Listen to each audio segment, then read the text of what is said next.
দ্বিতীয় হলো বাস্তবায়ন প্রক্রিয়া।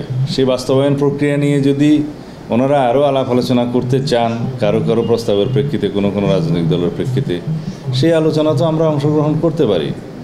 তবে সেটা কোনো বৈধ প্রক্রিয়ায় ছাড়া সংবিধান সংশোধনের যদি কোনো উপায় থাকে সেটা তারা বলুক।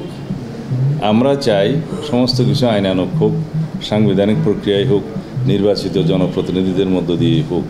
অতীতের যে সমস্ত বিষয়ে আমাদের সামনে নজির হিসেবে উপস্থাপন করেছে সেটা কতটা বর্তমান প্রেক্ষাপটে জাস্টিফাইড হবে সেটা আমাদের সামনে উপস্থাপন করা হোক। আমরা সমস্ত আলোচনায় অংশগ্রহণ করতে প্রস্তুত আছি।